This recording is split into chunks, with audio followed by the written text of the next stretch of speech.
Hi, I'm Adam, and today I'm going to be covering Mork Borg. This is part of my ongoing video series, finding my next favorite tabletop role-playing game, because I've fallen out of love with the ones I've played in the past, and I'm looking for something new.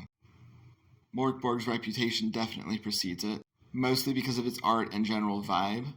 Before I knew anything about the rules, I knew about Mork Borg. So it was interesting sitting down and actually reading what this game is about. And you might be surprised you're reading a tabletop role-playing game because at first, the first few pages are just vibe.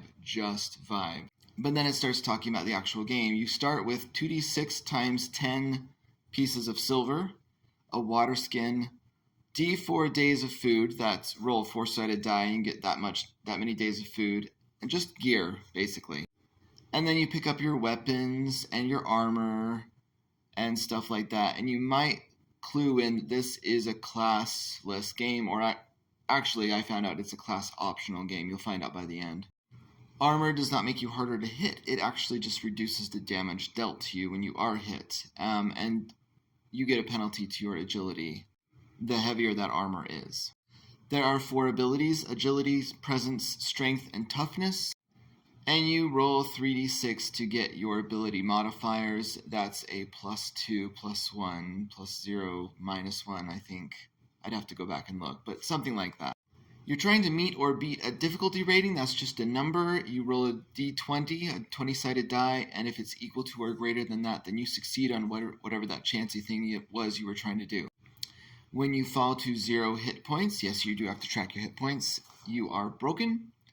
If you fall to negative hit points, then you are dead.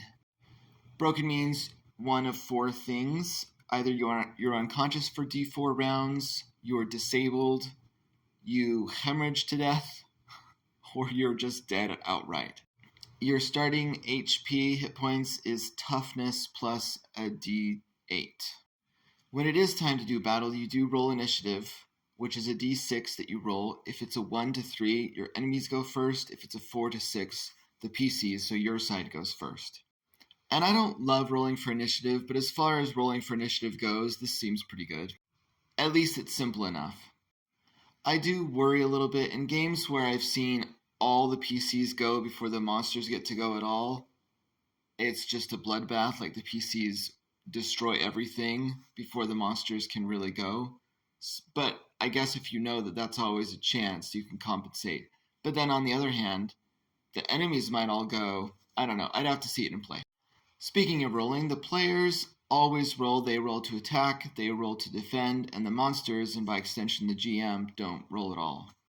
If you're rolling with a melee weapon, the DR is against your strength. If you're rolling with a ranged weapon, the DR is against your presence. And if you're rolling for defense, your DR is against agility. There are crits and fumbles. If you crit on an attack, it's double damage. If you crit on defense, it's a free attack. If you fumble, which is rolling a 1, you lose your weapon, or you take double damage and your armor is damaged.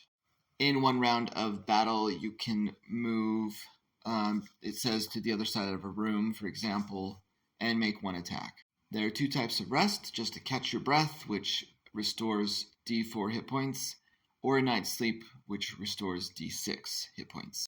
The way a creature reacts to you is seemingly always uncertain. You can at least definitely roll to see if the creature is hostile or friendly or somewhere in between.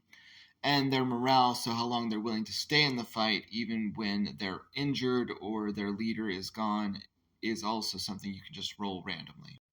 There's no experience points to keep track of. There is a character progression, but the GM decides when that progress happens. And progress just means that usually you'll get plus d6 hit points added to your total. Usually you'll find loot, and usually one of your abilities increases by 1. I do say usually because the way that they have it set up, some of it's left to chance. For example, if you're trying to increase an ability score that is already pretty high, there's a chance you might not, whereas increasing one that's already low is a guaranteed success. Instead of known or prepared spells, you just find scrolls. So magic is a loot item. You get the scroll and then you can cast it no matter who you are. So there isn't like a dedicated spellcaster class, but there are classes. This is completely optional, and it has this very Mork Borg vibe. Listen to these class names: Fanged Deserter, Gutterborn Scum, Esoteric Hermit, Wretched Royalty, Heretical Priest, or Occult Herb Master. So very Mork Borg. And then the last part of the Mork Borg core book is creature stat blocks. They're very basic, amazing art in the very Mork Borg style, but they're basically just a few lines that list hit points, morale score, armor, if any, weapons, and then any special abilities or moves. And that's Mork Borg. So will Mork Borg be my next favorite tabletop role-playing game? I think compared to the other rules light systems that I've read, this one is one of my favorites. It's elegant in its simplicity. All of the rules sort of make sense. There's nothing that I'm like, well, I don't know why they did that. I have this thing about initiative. I don't like rolling it, and I wish there was always a workaround to it. So the fact that there's rolling initiative, even though it's a simplified form, isn't really working for me. I don't know how I feel about scrolls like magic entirely being kind of loot-based. I don't know how I feel about scrolls being a loot item, something that you find like treasure, but I don't really know. Part of the disadvantage of doing these as sort of just a read through and then review is that I haven't actually played the game, so I don't know how it would feel in play. I really like that classes are sort of optional, although I kind of wish that they went all the way, sort of like made progress so interesting that you're not very tempted to pick up a class.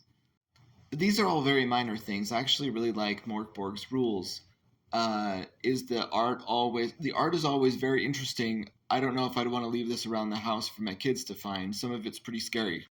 But I think I've read enough of these rules to know that if there's even one or two things, those can be deal breakers for me. So even though this gets really close, I don't think Mork Borg is going to be my next favorite tabletop role-playing game. So I'm going to keep looking.